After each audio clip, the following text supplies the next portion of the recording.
Well, guys, I was on the old classified website locally yesterday over lunch and found a tractor about 45 miles away over in Oberlin, Kansas. So we're gonna fire up my dually with the trailer on it and head that way. It's a different one. Never seen one before. Never owned one before. Doesn't currently run, but that's never stopped me before. So we'll go get it. Kind of pretty different. So stay tuned. Well, here's what I grabbed. It's a white 244, which is basically an Oliver 550. It was just in that weird white Minneapolis Moline Oliver period where anything industrial was tagged as white, I guess. But motor's loose.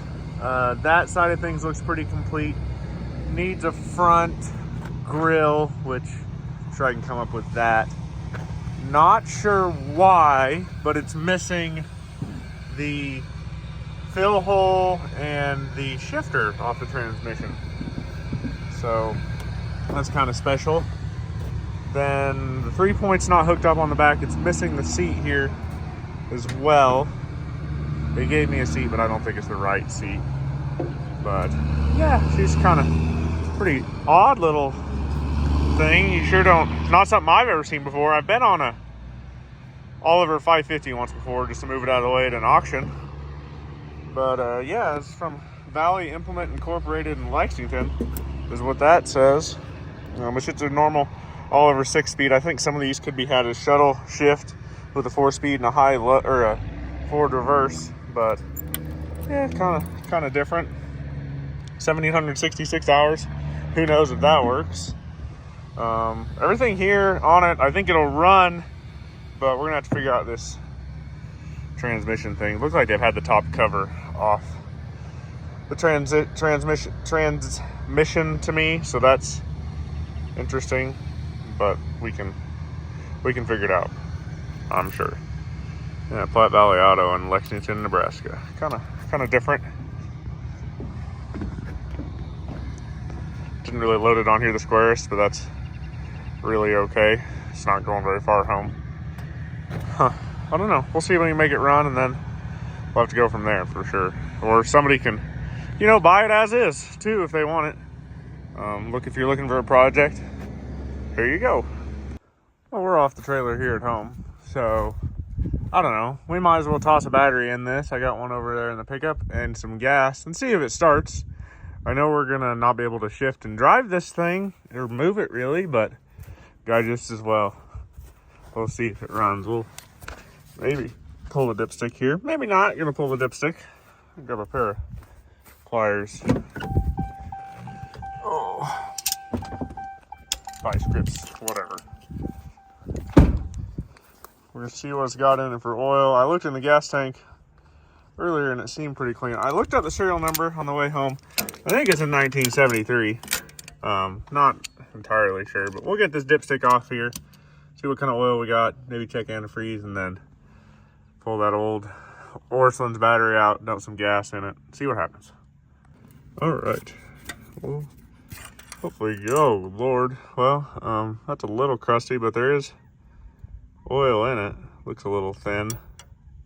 Yeah, pretty thin, but yeah, she might not be in the greatest condition. Might just be a parts tractor for somebody, but that's not always the worst deal either. So I'm gonna grab my battery, put it in there, and we'll see if it cranks over here. Battery's installed, so oh, we just got a click there. Probably loose connection. Yep, loose connection.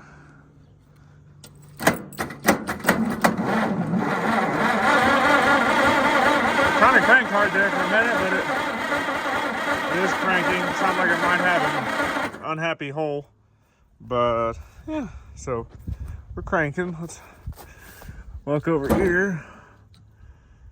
That's crusty. This whole thing's pretty crusty looking. Let's see if we got spark. Set it somewhere where it might spark for us. Oh dang!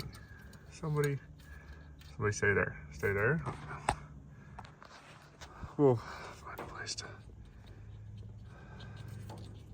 Sheesh. It's always the hardest part, trying to do this stuff one-handed. Okay, there we go. That didn't work very long, did it? Try again.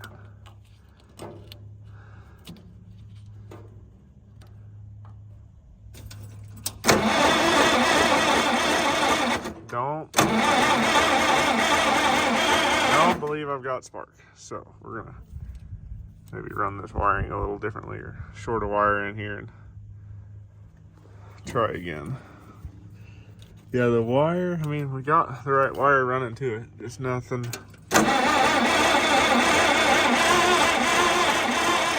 No sparky. Interesting. We'll keep playing with it.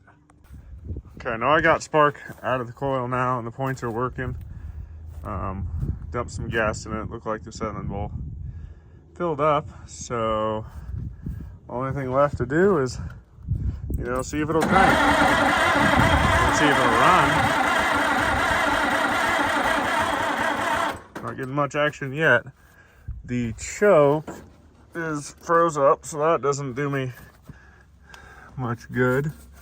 But I can come, yeah, we're dripping fuel out over there. Maybe actuate the choke manually. Might have set you guys down though. Okay, took some physical abuse of the carburetor with a pair of vice grips. The float seemed to have been stuck closed slightly, so we tapped on that. Now I got good fuel flow coming in the carburetor. I don't think we had fuel a minute ago in the carburetor. So we'll run that back up there and tighten that up and try this again.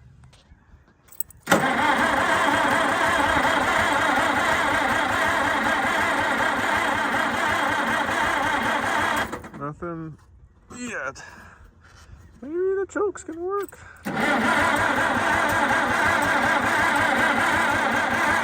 Just nothing yet. We'll keep messing with it. Well, guys, I've played with it here for a little bit. I got better things to do today. Have some interesting suction going on the exhaust pipe, interestingly enough. So I'm wondering if I got a stuck valve or something. Motor does turn loose, so that's good. If you need this for parts for your 550 or your 244, let me know. You can get a hold of this one pretty reasonable. Does turn over. Probably would run with some effort, but like I said, I got other things to work on today. So that's the end of this one. We might come back to it if I have some more time, but I got lots of other things going on. Need to go fix a few pickups, stuff like that. But that's it for this one. We're not getting this one running, but I'm gonna go find something else to drag out of the weeds and get it running, and you should do the same. So till next time, please like, comment, share, and subscribe. We'll see ya.